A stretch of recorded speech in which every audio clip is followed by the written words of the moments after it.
virtual friends. Today we're going to make honey oatmeal bread, if I can get that out in the correct order.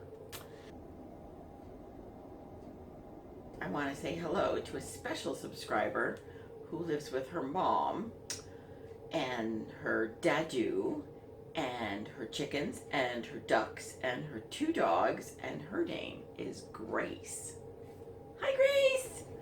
This recipe is, I think it's a continuation. I think George is trying to teach us techniques. And our first bread was a sponge bread method. Our second bread was a straight dough method. Our third bread was a quick bread method that used cutting in of fat into dry. And this is going to use all 3. So first we're going to make a sponge. Then we're going to combine dry ingredients, cut in some fat into that, and then we're going to finish with a straight dough method. And then we're going to do some rising. That's what I think is going to happen. This is all experimenting. We're just driving our way through our book. Did I even show you what book it is? Not this time. I don't think I showed it to you last time. We are baking our way through this book. Why? I'm not sure. It spoke to me, and it had just so much good information about professional techniques. To start our sponge, we're going to take 3 cups of all-purpose flour and 2 cups of warm water. And then we're going to add 2 packages of yeast to the warm water, which I have this handy dandy yeast spoon for, because if you buy yeast in bulk, then you'll need to know that 1 package is 2 1/4 teaspoons. We're going to mix that up. So we're going to mix the yeast into the water.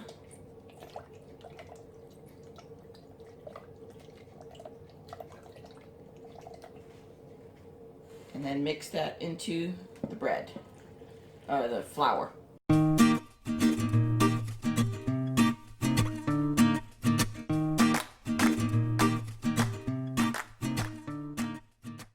Now, we're going to put a cover on it. And we're going to let that rest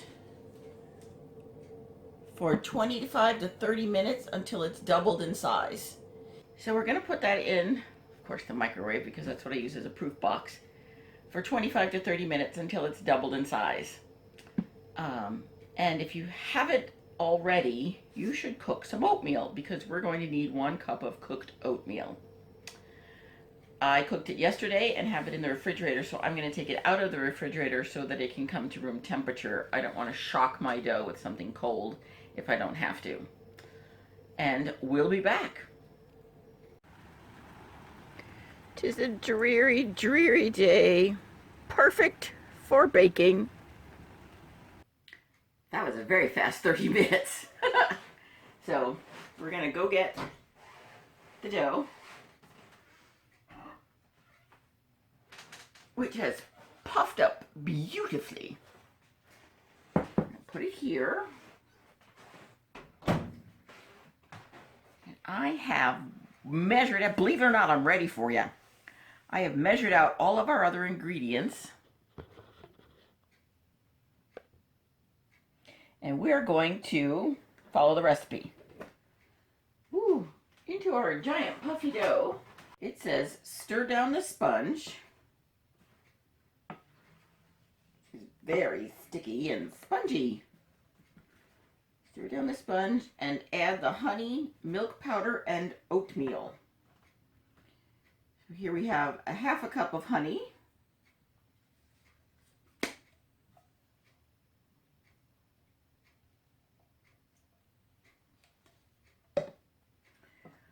2/3 of a cup of skim milk powder. Although I think mine is whole milk powder. I don't think it really matters.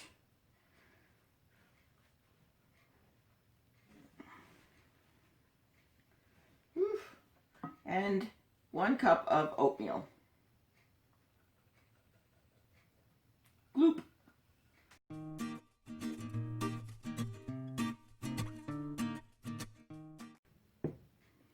right, we have a gloopy gloppy mess. We'll put that over here. So here's the 3 cups of flour, 4 tablespoons of cornmeal, and 1 tablespoon of salt. And now cut in the butter. So we have 4 tablespoons of butter here. And just like last time, we're just going to roll up our sleeves and rub that in between our fingers until the flour resembles cornmeal. You see what I'm doing? I'm just lifting it up and then rubbing my fingers together, taking great big handfuls and trying to get the butter incorporated so that there aren't large lumps. Good. Now it says to combine the 2 mixtures. So we're going to take this mess over to the mixing bowl and have that do all the work. So once into the mixer, we're just going to turn this on. Let that come together.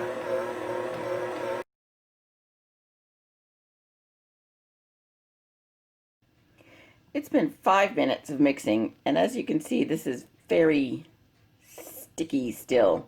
So we're going to add another 1/2 cup of flour and let it go another 5 minutes. After mixing for 5 minutes, it's very, very sticky and glumpy. So I'm going to add another 1/2 cup of flour. It's a very, as you saw, it's a very rainy day here, so that can affect your dough. So we're going to turn this on low to incorporate that first, and then we're going to give it another 5 minutes of mixing. So we've finally taken it out of the mixer. This is a heavy, heavy dough. And it's very gloppy, not gloppy, but stickier due to the honey and the oatmeal. It's got a lot of body. So this is a little bit harder for the machine to go through, so I'm going to finish it up by hand. And I'm just going to flour my board a little bit and find you a better spot to sit so that you can see what I'm doing. Hang on. Oh, nope. The whole reason you were over here was because I'm going to knead the dough and wobble the board. Okay, so hopefully you can see.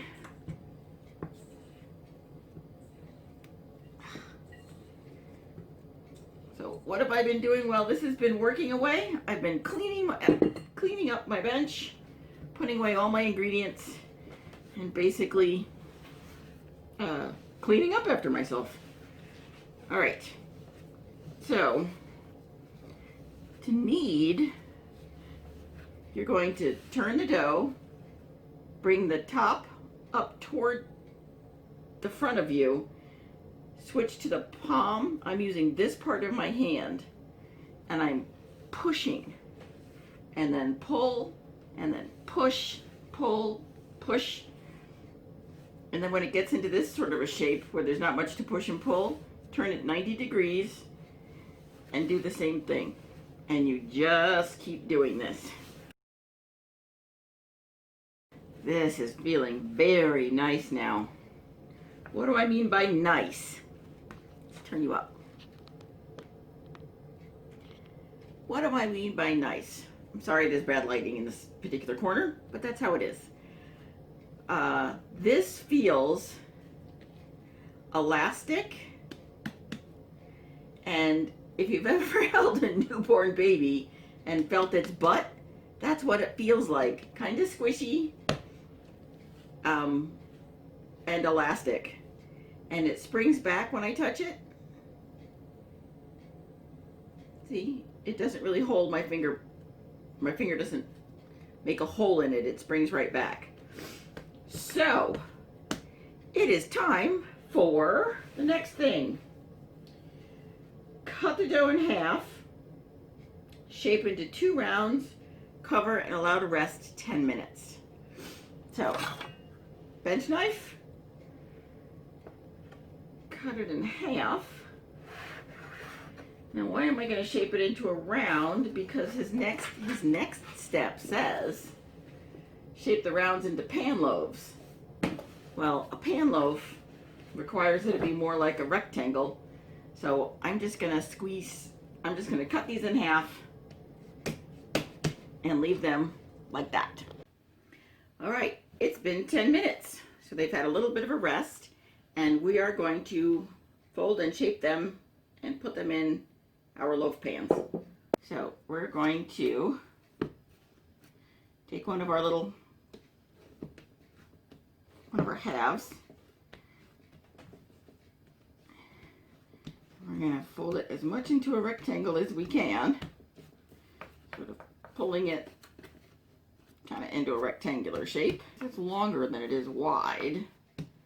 Let's do it this way. Triple fold, triple fold.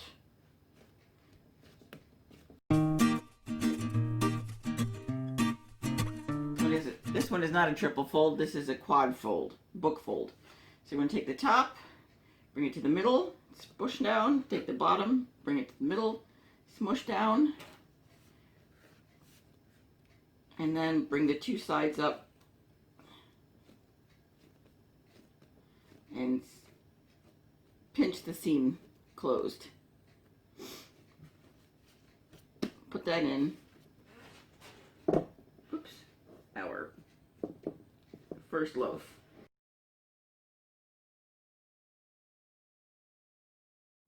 Gosh, this edge just does not want to go to the edge.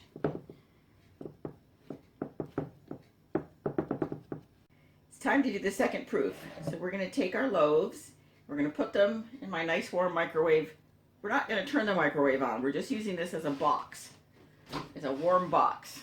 And we're going to wait until the dough level has risen evenly and above the tops of the loaf pan, which should be about 30 to 45 minutes. Let's do 45 minutes. It's been more like 55 minutes. Let's see what they look like. Whoa, perfect. All right, we're gonna turn you down.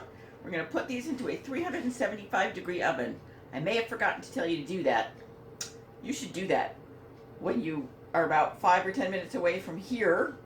Turn your oven on to 375 and get it set up to do a steam, which is having a pan underneath the rack that you're going to put the bread on, and we're going to throw some ice cubes onto the underneath rack, which creates steam while the bread is baking. We are also supposed to brush the tops with water or melted butter and do a slash. So let's get ready to do that. I have some melted butter on my pastry brush, and I'm just going to paint this onto, very carefully and gently, onto the top of our bread. Oh, you can't see what I'm doing with that one. How about if I move this one this way? There we go.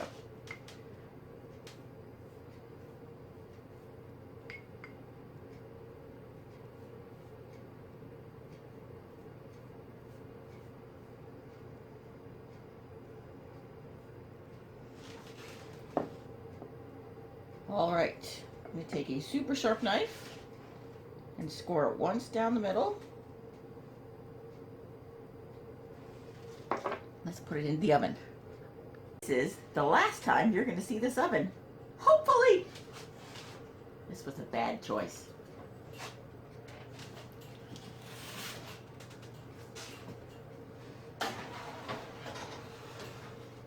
That doesn't feel hot enough.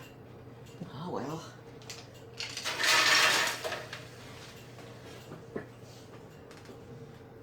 We're going to give that 35. They are enormous. Look. You can't even see. Look. They're huge. As you saw, they're absolutely enormous. But they're not done yet. I just poked them with a thermometer, and it's gooey. It's still gooey on the inside, and it's only about 135 degrees. We need it to be about 200. So because the tops were so brown, I've turned the oven down to 350, and let's give it 10 more minutes. I think it's going to take more like 15. All right, we're going to, they now reach 200 degrees internally. We're going to take them out, and I'm going to put them up here to cool for a little bit. So I'm going to turn you just a little bit.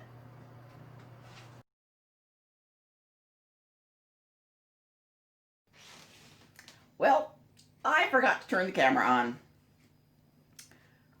We have, I cracked into it. So it's a beautiful, beautiful texture. And I'll take another bite for you. It's delicious. There is not a clunker recipe so far in this book. It has a slight sweetness from the honey. It's moist from the oatmeal. You can't taste the oatmeal. It's just a richness to the bread. This is delicious. Yum. Okay. You should make this bread. What are we going to make next time? Something called Portuguese cornbread. Thanks for watching.